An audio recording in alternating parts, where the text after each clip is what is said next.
하나님 말씀입니다. 요한복음 20장 19절에서 23절 말씀 교독합시다.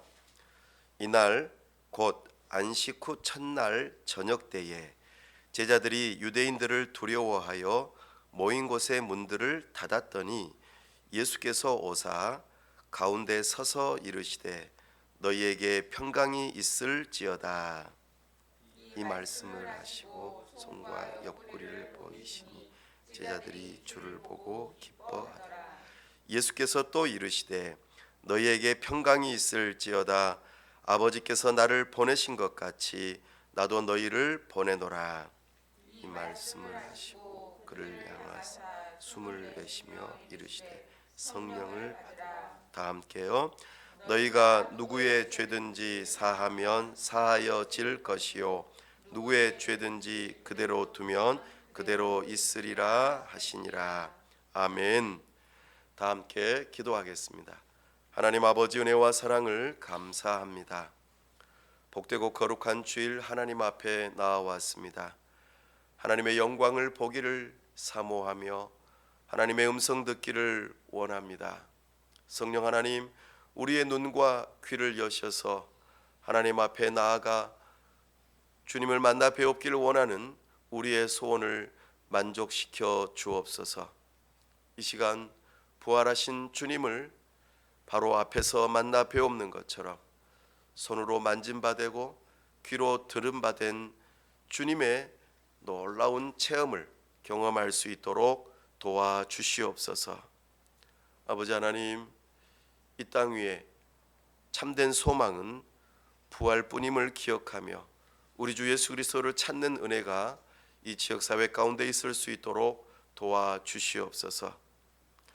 아버지 하나님, 이 땅에 세우신 위정자들을 불쌍히 여기시고 또 새로운 지도자를 세우실 때에 하나님의 마음에 합한 자들을 세워주시고 하나님을 경외하는 자들을 세워주시옵소서. 특별히 산불로 인하여 또 지진으로 인하여 큰 어려움 가운데 있는 그들에게 주님의 사랑과 복음이 흘러들어가는 은혜가 있도록 도와주시옵소서. 우리 귀한 선교사님들 붙들어 주시고 늘 함께해 주시고 성령으로 충만케 하여 주시옵소서.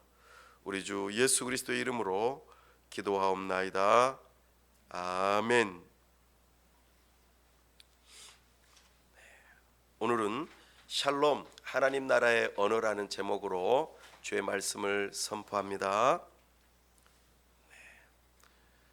저하고 함께 인사 한번 해볼까요? 샬롬. 네, 샬롬. 네, 처음 해보시죠?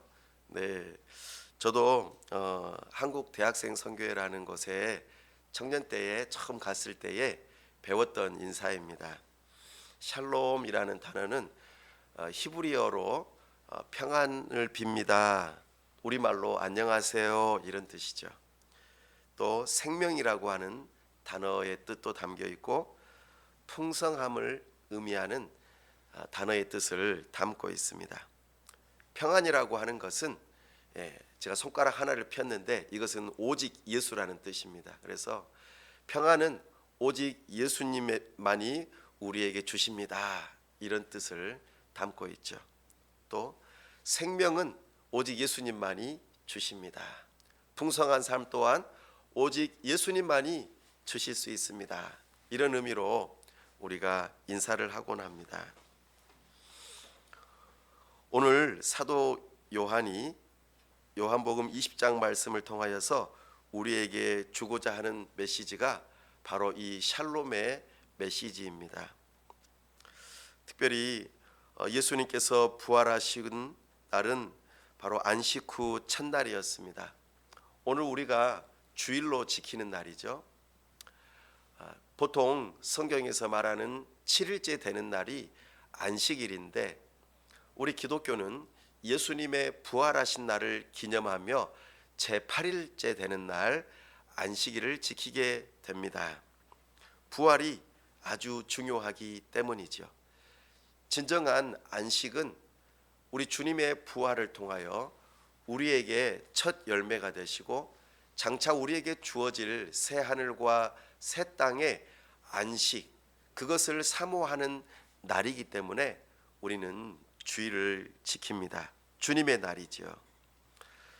안식 후 첫날 예수님께서는 마리아에게 나타나시고 제자들에게 소문으로 들려져 예수님 부활하셨습니다 라는 소식은 들었지만 여전히 제자들은 마음 깊은 곳에 두려운 마음을 가지고 문을 걸어 잠그고 계속 그 자리에 머물러 있었습니다. 참으로 슬픈 일이지요. 그 뒤에 이어서 오늘 본문에 뒤에 이어서도 예수님께서 직접 나타나셨음에도 불구하고 직접 눈으로 보지 못한 도마의 이야기가 나오는데 참으로 예수님의 부활 소식을 듣고 만났던 사람들은 그것을 믿는 믿음을 가지지만 또 그렇지 못한 모습들도 보이는데 예수님께서는 그들을 나무라지 아니하시고 직접 찾아오셔서 또다시 한번 부활을 확신시켜 주시죠. 어디 그뿐입니까? 요한복음 마지막 장까지 사도 베드로에게까지 찾아가셔서 그를 다시 되돌이키시고 사명을 주시는 그런 모습들이 있는 것을 보게 됩니다. 정말 부활은 역사적인 사실이고 또한 우리가 그 소식을 듣지만 내 마음 안에 그 부활이 임한다라는 것은 또 다른 문제라는 생각이 들어집니다. 오늘 말씀에서 제자들이 유대인들을 두려워하여 모인 곳의 문들을 닫았더니 라고 표현합니다. 유대인들을 무서워했다. 이거는 정치적으로 그들이 득세하고 자신이 따르던 선생님 메시아라고 여겼던 예수님께서 그만 고난을 당하고 죽임을 당하심으로 이제는 우리는 끝장났구나 라는 생각에 의해서 그들을 두려워했습니다. 그들에게 붙들리면 우리는 끝장이야, 우리 인생 끝장이야 라는 생각으로 마음에 두려운 마음을 가지고 닫힌 문이었다라고 표현합니다. 여기서 문들이 닫혀 있다는 이 표현은 그냥 열었다 닫았다라는 그런 뜻이 아니라 계속해서 닫혀 있는 상태를 우리에게 나타내 보이고 있습니다. 이것은 제자들의 마음에 두려움이 지속적으로 계속 이루어지고 있다는 것을 강조하고 싶어 합니다. 참으로 안타까운 일입니다. 제자들은 유대 지도자들의 박해를 두려워하여 스스로 자기 자신의 마음의 문도 닫아버리고 그들의 신앙 공동체인 교회도 문을 걸어 잠그고 더 이상 이제 드러내 보이지 못하는 위축된 모습으로 나타나 있습니다. 그들의 상실감은 앞으로 이제 우리가 뭐 해 먹고 살아야 될지, 그들이 3년 반 동안 정말 자기 자신들의 전 재산을 다 들여서 그들의 인생에 한번 변화를 가지기 위해서 모든 것을 올인하였는데 한순간에 다 날아가 버린 그런 상태로서 절망과 무기력 상태에 있음을 보여주고 있습니다. 그들이 숨어버리고 문을 닫았지만 결코 그들의 마음 안에는 평안이 없었다는 것을 우리에게 보여줍니다. 첫사람 아담도 똑같았습니다. 하나님의 말씀에 불순종하고 그들의 벌거벗은 수치심이 드러났을 때에 정말 두려운 마음을 가지고 하나님의 음성이 들렸을 때에 숨었더라 그렇게 말씀하십니다. 참으로 안타까운 일입니다. 하나님의 말씀에 불순종하고 또 하나님의 약속의 말씀을 믿지 못하는 그들에게는 두려움이 찾아왔다는 것입니다. 하지만 놀라운 일이 생겼습니다. 어떤 일이 생겼습니까? 문들을 닫았더니, 문을 계속해서 닫고 있는데 누가 오셨습니까? 예수님께서 오셨다고 말씀하십니다. 놀라운 일입니다. 닫힌 문을 통과해서 나타나신 것은 정말 부활하신 예수님만이 하실 수 있는 일입니다. 물리적인 한계를 초월해서 찾아오시는 분이시죠. 정말 부활의 몸은 우리가 상상하는 것 이상의 새로운 차원의 몸이라는 것, 고린도전서 15장 말씀에서 신령한 몸이라고 하는 그 표현과 딱 들어맞습니다. 장차 우리가 죽었다가 예수님 다시 오시는 그날에 부활하는 몸 또한 그렇게 될 것이라는 것을 우리에게 말씀하시죠.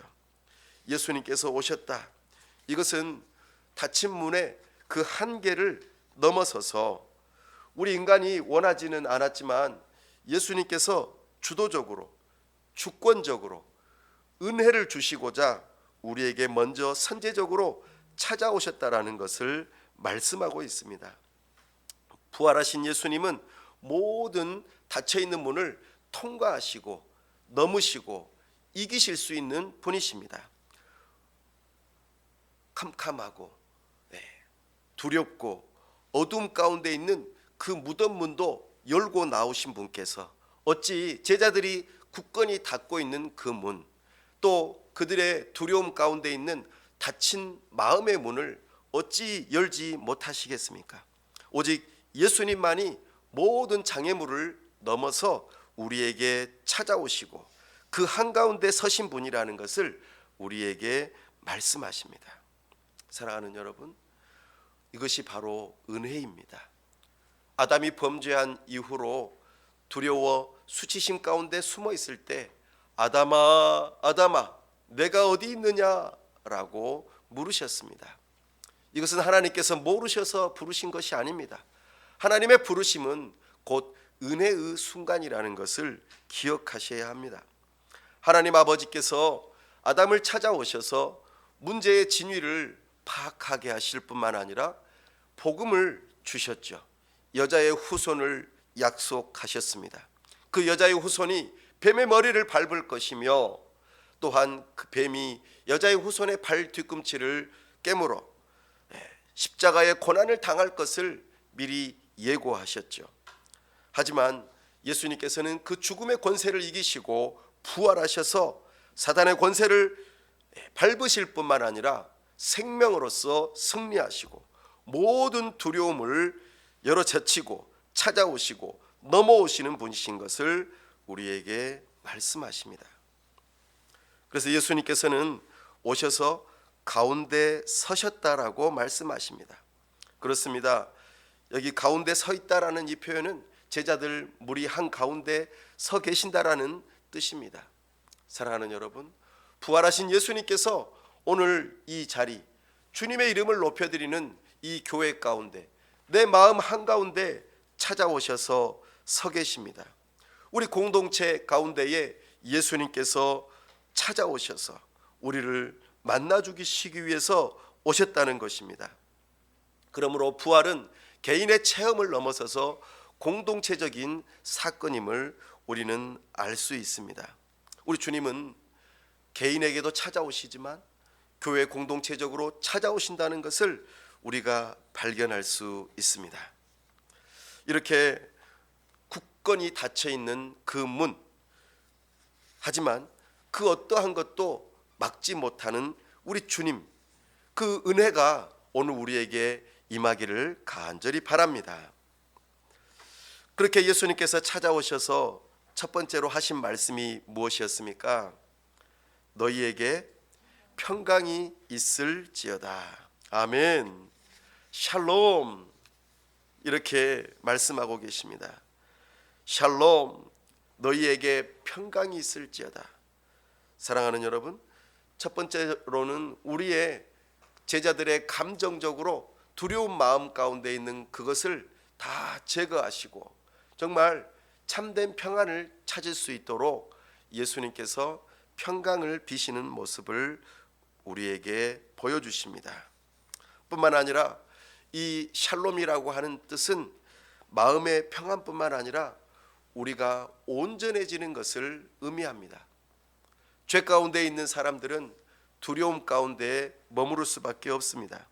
그러나 하나님과의 관계가 회복된 사람들, 그들 안에는 죄의 문제가 해결되고 진정한 두려움의 문제가 해결되므로 그 마음 안에 참된 평안이 찾아온다. 주님과의 관계 회복을 말씀하고 계십니다. 사랑하는 여러분, 우리는 죄로 인하여 하나님과 원수된 자들입니다. 원수된 자들에게 주어지는 것은 오로지 하나님의 진노와 저주뿐임을 기억하셔야 합니다. 그러나 우리 예수님께서 십자가를 지심으로 피를 흘리시고 당신의 몸을 내어주심으로 하나님과 우리 사이에 막힌 담을 허무시고 참으로 화평의 관계, 샬롬의 관계로 우리를 이끌어 주셨습니다. 바로 이것이 온전함이요 풍성함입니다. 참된 평안입니다. 이 은혜가 너희들에게 있기를 원한다고 우리 주님께서 선포하십니다.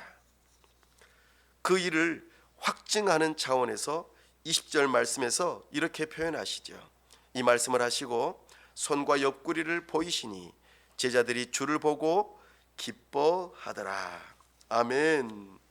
정말 부활 후의 첫 메시지가 우리에게 주어지는 평강입니다. 죄와 죽음으로 깨어진 세계가 이제 부활을 통해 회복되었다. 이제 너희에게 살 길이 열렸다. 너희에게는 죽음이 아니라 생명의 길이 열렸다는 것을 직접 말씀하십니다. 그것을 증거로 무엇을 보여주십니까? 손에 무엇이 나 있습니까? 못자국이 있잖아요. 구멍이 뻥 뚫려 있잖아요. 옆구리는요, 창자국이 있잖아요. 창으로 찔러서 물과 피가 쏟아진 그 흔적이 있잖아요. 이것은 예수님께서 십자가에 달려 질식사를 하셨던 그 장면의 중요한 증거들입니다. 사랑하는 여러분, 예수님께서는 상처, 죽음의 흔적 이것들을 지우지 않고 고스란히 그대로 내보이셨습니다. 사랑하는 여러분, 우리는 두려움 가운데 빠지는 이유가 무엇입니까? 나의 잘못된 것, 다른 사람들에게 내보이고 싶지 않은 과거의 상처, 잘못된 것, 두려움, 많은 여러 가지 일들을 우리는 숨기고 싶어 합니다. 그러나 우리 예수님께서는 그 상처와 그 아픔을 그대로 고스란히 내보이시면서 부끄러워하지 말라. 이 십자가를 부끄러워하지 말라. 왜냐하면 내가 너희들을 구원하기 위하여서 이 흔적을 내보였다는 것입니다. 사랑하는 여러분, 여러분들의 잘못된 삶, 그리고 실패하고 낙심하고 두려워할 만한 그 과거의 잘못된 것들이 결코 숨길 만한 것이 아니라는 것입니다. 왜냐하면 그것을 통하여서 우리는 예수님을 찾게 되고 그것을 통하여서 우리는 부활을 경험할 수 있기 때문입니다. 그러니 두려워하지 마십시오. 그것을 고스란히 내어놓고 주님 앞에서 치료받으실 수 있길 바랍니다. 문제를 해결받으실 수 있길 바랍니다. 참으로 오늘날 많은 청년들이 두려움 가운데 집에서 나오기를 싫어합니다. 그리고 사이버 세상에 빠져서 그곳에서 내가 인싸가 되기를 원하고 참으로 잘 나가는 모습을 보이기를 원하죠. 왜냐하면 밖으로 드러나 다른 사람들에게 상처받고 손가락질 당하고 나의 치부가 드러나서 왠지 모르게 내가 위축될까 두려운 마음에 청년들이 집 밖을 나오지 않습니다. 내가 또 실패할까 봐 두려워 말이죠. 사람들과의 관계 속에서 사람들에게 다가가지 못합니다. 말을 걸지 못하고 누군가 나에게 말을 걸면 왠지 모르게 위축되고 그래서 밖에 나가기를 싫어하는 그런 시대에 살고 있는 사람들이 얼마나 많은지 모르겠습니다. 그러나 우리 부활하신 주님은 자신의 상처를 부끄러워하지 아니하고 고스란히 그대로 다 내놓으시고 그 고난을 통하여서 승리하신 예수님께서 우리에게 제자들에게 그 모습을 보여주셨다는 것이죠. 그래서 제자들이 어떻게 반응을 보였습니까? 제자들이 주를 보고 기뻐하더라. 아멘. 부활하신 그 예수님, 상처투성이이신 그 예수님을 보시고 기뻐하실 수 있길 바랍니다. 기쁨의 회복은 바로 우리를 위하여 고난당하시고 십자가에 죽으셨을 뿐만 아니라 부활하신 그 예수님을 만날 때에 우리는 진정한 기쁨을 찾을 수 있습니다. 바로 이것이 진정한 샬롬입니다. 이 샬롬의 은혜가 저와 여러분에게 있기를 간절히 바랍니다. 그렇게 예수님께서 부활의 놀라운 은혜를 선포하실 뿐만 아니라 한 번 더 말씀하시죠. 21절입니다. 예수께서 또 이르시되 너희에게 평강이 있을지어다. 아버지께서 나를 보내신 것 같이 나도 너희를 보내노라. 아멘. 우리 예수님께서 한 번 더 평강을 선언하시죠. 근데 이번에는 조금 차원이 다른 의미에서 평강을 선포하십니다. 평강을 선포하신 다음에 주시는 메시지가 무엇이냐면 보낸다라고 하는 것입니다. 보낸다라는 것은 파송을 의미하죠. 아버지 하나님께서 예수님을 이 땅에 보내셨지 않습니까? 왜 보냈습니까? 말씀이신 그 예수님을 이 땅에 보내신 이유는 이 세상의 모든 죄의 문제를 해결하시고 진정으로 샬롬, 회복의 은혜를 위해서 이 땅에 보내신 것입니다. 그래서 하나님께서 연약한 아기의 모습으로 이 땅에 오시고 하나님께서 사람이 되셔서 아기에서부터 태어나 참으로 장성하여 어른에 이르기까지 우리의 모든 연약함을 다 경험하셨습니다. 모든 질고를 다 경험하셨고 사탄에게서 가장 극한의 시험을 당하셨을 뿐만 아니라 예수님께서 공적인 생애를 행하실 때에는 모든 지도자들로부터 반박과 갈등 속에 존재하였습니다. 그리고 결국에는 사랑하는 제자들로부터 배신당하고 또 호산나 외치며 그를 환호하고 연신 구원의 메시지를 선포하신 그 예수님을 향하여 환영하였던 그들의 입술에서 십자가에 못 박아 죽이라는 그 너무나도 배신의 목소리가 우리 예수님에게 찾아왔던 것이죠. 이 모든 것이 누구를 위해서 경험하신 일이십니까? 바로 우리의 샬롬을 위해서 그 일을 감당하신 것입니다. 이제는 우리에게 하나님과 우리 사이에 화평의 관계가 되었으니 너희가 하나님과 화평한 관계로서 너희에게 사명이 주어졌다는 것입니다. 아버지께서 나를 보내신 것처럼 나도 너희를 파송한다. 너희도 세상 가운데서 이 샬롬의 메시지를 전파함으로 하나님 나라에 들어갈 수 있는 길을 전하라. 이것이 바로 우리가 세상 가운데에서 부름받아 교회로 구별된 존재로 되었지만 다시 세상으로 들어가 그들 속에서 샬롬을 이루는 하나님과 다시 화목하게 하는 그 일들을 이루게 하는 데에 우리를 부르신다는 것을 말씀하십니다. 사랑하는 여러분, 이 샬롬이 저와 여러분에게 있기를 원합니다. 참으로 샬롬은 하나님과 우리 사이의 관계를 회복할 뿐만 아니라 세상이 하나님과의 관계를 회복할 수 있도록 우리를 부르신 또 다른 사명의 기초가 됨을 우리는 알아야 할 것입니다. 그렇게 말씀하신 예수님께서 이번에는 이렇게 말씀하십니다. 22절입니다. 이 말씀을 하시고 그들을 향하사 숨을 내쉬며 이르시되 성령을 받으라. 아멘. 숨을 내쉬며, 이 표현을 들으실 때에 여러분들은 어떤 생각이 좀 들어지십니까? 이 숨을 내쉰다는 이 표현은 성경에서 그리 많이 나오지 않습니다. 첫 번째 나왔던 단어는 어디에서 나오냐면 창세기 2장 7절에서 나옵니다. 하나님께서 사람을 흙으로 지으시고 그 코에 생기를 불어넣으셨을 때에 표현되어진 것입니다. 또한 에스겔서에서 마른 뼈가 다시 살아나는 그 과정 속에서 생기가 불어넣어질 때에 표현되어진 것입니다. 예수님께서 제자들을 향하여 숨을 내쉬며 라고 하는 이 표현은 정말 성령을 선물로 주시는 그 과정 속에서 숨을 내쉬는 것입니다.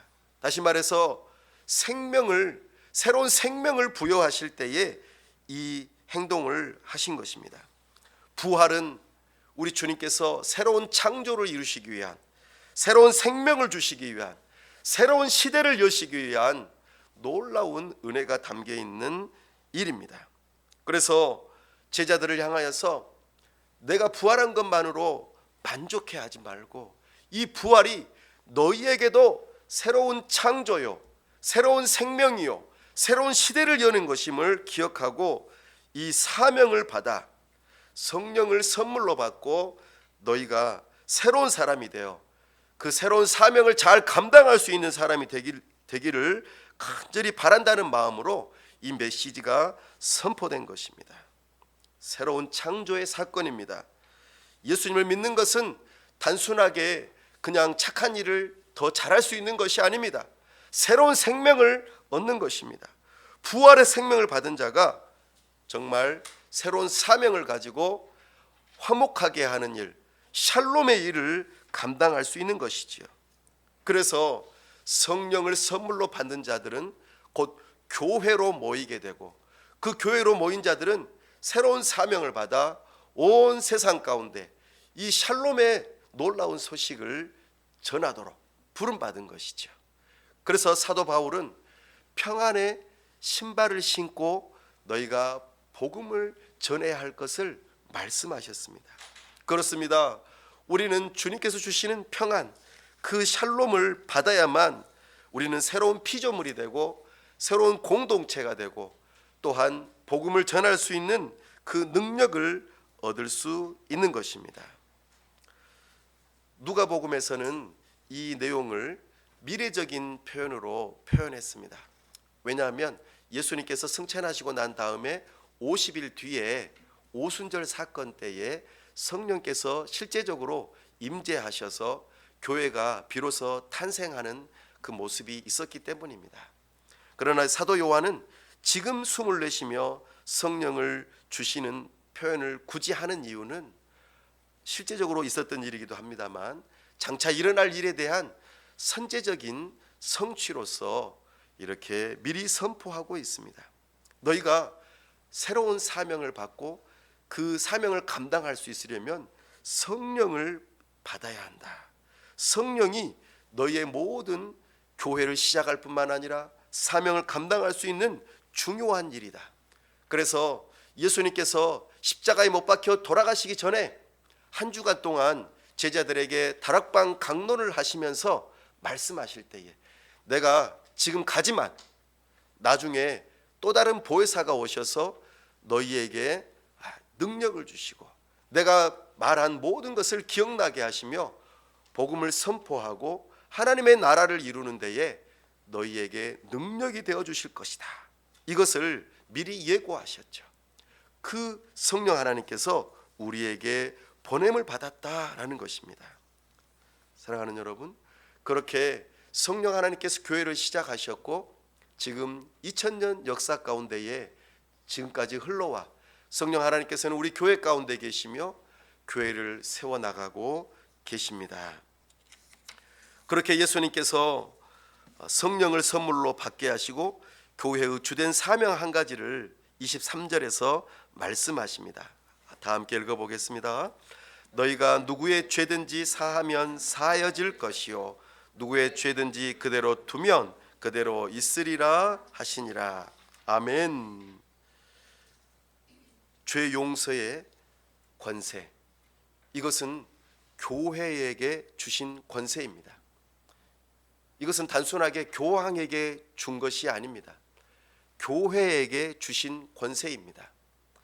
교회는 복음의 메시지를 선포합니다. 샬롬, 하나님과 우리 사이에 원수되었던 관계를 회복시키는 이 놀라운 복음, 하나님 나라의 언어를 선포하게 하고 가르치게 하고 이것을 전하는 가운데 그 사람이 그것을 믿는 믿음으로 받아들일 때에 참으로 진정한 샬롬이 이루어지고 그가 죄 용서를 받는 놀라운 은혜가 있다는 것을 말씀하고 있습니다.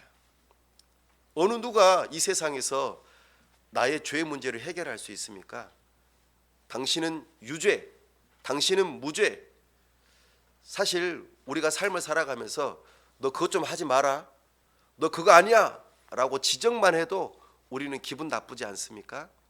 나의 유죄와 무죄를 판가름하는 그 사람을 향하여서 괜히 싫습니다. 그러나 교회는 어느 누구에게든지 다 죄가 있음을 강력하게 말해야 합니다. 이것은 하나님과 우리 사이의 관계이기 때문입니다.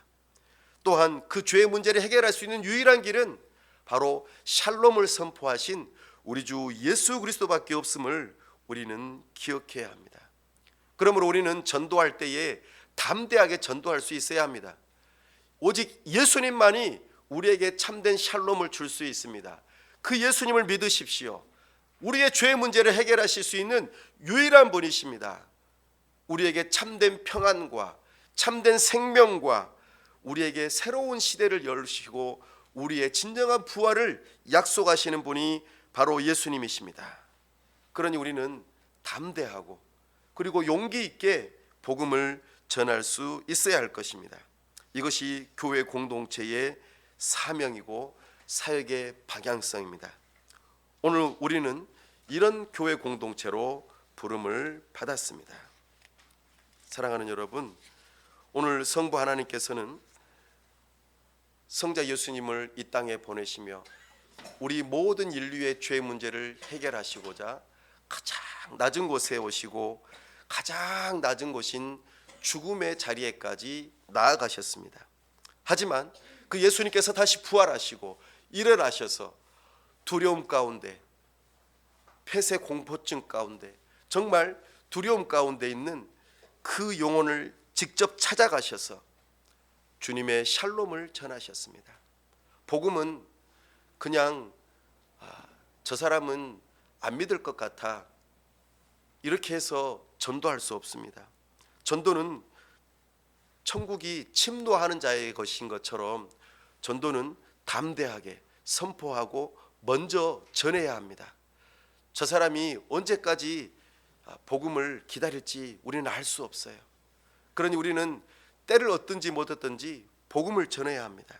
우리 주님께서 아들을 보내신 것처럼 우리 또한 우리 주님께서 우리를 보내시는 것처럼 담대하게 이 샬롬을 전하는 은혜가 있기를 간절히 바랍니다.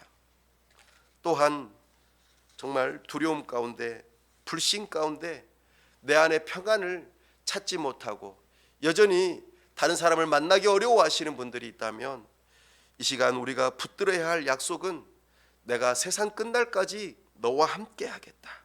나는 죽음의 권세를 이겼다. 너에게 새로운 생명을 주고 너의 실패를 결코 실패로 끝나지 않도록 포기하지 말아라. 너의 인생 스스로 끝내지 말아라. 다시 일어나라. 내가 죽음에서 일어났다. 그러니 다시 한번 일어나라 라는 주님의 약속의 말씀을 굳세게 붙드시기 바랍니다. 그래서 우리는 그 약속의 말씀을 붙들고 교회 앞으로 나아오십시오. 함께 부활의 기쁨을 우리 서로 누립시다. 그리고 그 부활의 기쁨을 세상을 향하여서 전합시다. 우리끼리만 좋은 것이 아니라 우리가 기뻐하는 것을 세상을 향하여서도 나눌 수 있기를 바랍니다. 그래서 내가 이런 상처가 있고 이런 실패가 있습니다. 하지만 예수님의 그 놀라운 샬롬의 복음이 나의 마음을 바꾸고 나의 인생을 바꾸었습니다. 여러분도 인생 역전할 수 있습니다. 로또만이 인생을 역전하게 하는 것이 아니라 샬롬이신 그 예수님이 우리의 인생을 변화시킬 수 있습니다 라는 복음을 간절하게 전하실 수 있기를 바랍니다. 말씀을 맺습니다. 혹시 여러분 삶이 너무 무거워서 도망치고 싶은 분들 혹시 계십니까? 혹시 그 라이온 킹이라고 하는 영화를 보셨는지 모르겠어요. 거기에 주인공이 신바라고 하는 아주 아기 사자가 있습니다. 근데 그 아기 사자가 두려움 때문에 늘 숨어 다닙니다. 자기가 어린 시절에 아버지 무파사가 결국 잘못해서 죽게 되거든요. 그래서 그 죄책감과 두려움 때문에 자신이 그 왕으로서 서야 할 그 자리에서 떠나 그냥 방황하고 돌아다니게 됩니다. 그래서 낯선 곳에서 그가 항상 외치는 말이 뭐였냐면은 하쿠나 마타타, 걱정하지 마, 괜찮아, 잘 될 거야. 사실 자기 마음 안에는 굉장한 두려움이 있는데 그것을 감추기 위해서 그런 단어를 쓰면서 그렇게 지냈던 것이죠. 현실을 회피하며 산 것입니다. 그런데 어느 날 심바에게 자기 아버지가 나타나 이렇게 말합니다. 심바, 너는 누구인지 기억해라. 그때의 심바가 정신을 차리죠. 그리고 자기 자신의 왕국으로 돌아갑니다. 사랑하는 여러분, 오늘 부활하신 예수님께서 오늘 나에게 찾아오셔서, 우리에게 찾아오셔서 말씀하십니다.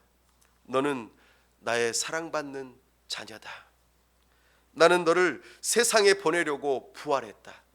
샬롬, 너희에게 평강을 주노라. 숨을 내쉬며 성령을 받으라. 너희에게 죄사함의 권세를 주노니 땅끝까지 이르러 내 증인이 되라. 두려워하지 말고 나아가라. 성령께서 너희와 함께 하신다. 이 샬롬의 은혜가 저와 여러분에게 함께 하기를 간절히 바랍니다. 함께 기도하길 원합니다.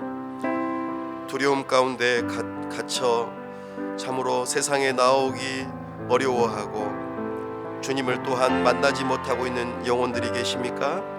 이 시간 여러분의 마음의 문을 두드리시며 여러분의 마음 한가운데 서 계신 주님을 만나시기 바랍니다. 샬롬이라고 인사하시는 주님의 음성을 들으시고 하나님과의 관계가 회복되는 은혜가 있기를 기도합시다. 또한 그렇게 샬롬을 누리고 계신 분들이 계시다면 이제 하나님께서 아들 예수님을 이 땅에 보내신 것처럼 우리를 또한 세상으로 보내신다는 그 말씀 앞에 겸손하게 순종하며 세상으로 먼저 나아가 샬롬의 복음, 이것을 전하는 전달자들이 다 될 수 있게 달라고 기도합시다. 또한 성령의 능력으로 그 사명을 감당할 수 있게 달라고, 죄사함의 은혜가 선포되어질 수 있도록, 비록 우리가 이 땅 위에서 고난받고 실패하고 상처 입었지만 그 모든 것을 이길 수 있도록 도와주신 분이 예수님이시라는 이 놀라운 복음을 선포하며 나와 어려운 관계에 있는 사람들, 참으로 원수마저도 그들을 용서하고 그들에게 주님의 복음을 전할 수 있는 능력을 달라고, 사랑의 은사를 달라고 시간 다 같이 함께 합심해서 기도합시다. 아버지 하나님, 이 시간 주님의 말씀을 듣습니다. 두려움 가운데 갇혀 참으로 빠져나오지 못하고 속으로 숨어있는 영혼들이 있습니까? 주님 찾아가 주시옵소서. 만나 주시옵소서. 그들에게 샬롬을 선포하여 주시옵소서. 주님과의 관계가 회복되며 그들의 심정 안에 주여 상처와 두려움과 실패가 결코 나쁜 것이 아니라 그것을 딛고 일어나 다시 회복되어져 세상 가운데 우뚝 설 수 있는 기회가 됨을 기억하며 주님의 그 실패와 죽으심을 믿는 믿음으로 나아올 수 있는 은혜가 있게 하여 주옵소서. 주님의 샬롬의 메시지를 듣게 하여 주옵소서. 오, 하나님과의 관계가 회복되는 은혜가 있게 되게 도와주시옵소서. 뿐만 아니라 사람들과의 관계도 회복되는 은혜가 있게 하여 주옵소서. 참으로 샬롬의 복음을 선포하는 하나님의 사람들 다 되게 하여 주옵소서. 어두운 세상 가운데 우리를 불러 빛의 자녀로 삼으실 뿐만 아니라 다시 우리를 세상으로 보내시며 샬롬의 복음을 선포하고 하나님과의 관계 회복을 위하여 우리를 전도자로 삼으심을 감사합니다. 주님의 파송하심을 기억하며 샬롬, 평안의 복음의 신을 신고 담대히 세상을 향하여 들어가 주님의 복음을 전하는 하나님의 백성들 다 될 수 있도록 도와주시옵소서. 나아가 성령을 선물로 받고 원수마저도 사랑하며 그들에게 죄사함의 복음을 선포하고 참으로 구원의 은혜가 선포되었음을 기억하고 나누는 하나님의 사람들 다 될 수 있도록 우리의 마음 깊은 곳에서부터 사랑의 은사가 충만할 수 있도록 도와주시옵소서. 은혜를 베풀어 주시옵소서. 오 주님께서 함께 하시고 영광 홀로 받아 주시옵소서. 샬롬의 은혜가 우리 모두에게 있도록 도와주시옵소서. 우리 주 예수 그리스도의 이름으로 기도하옵나이다. 아멘.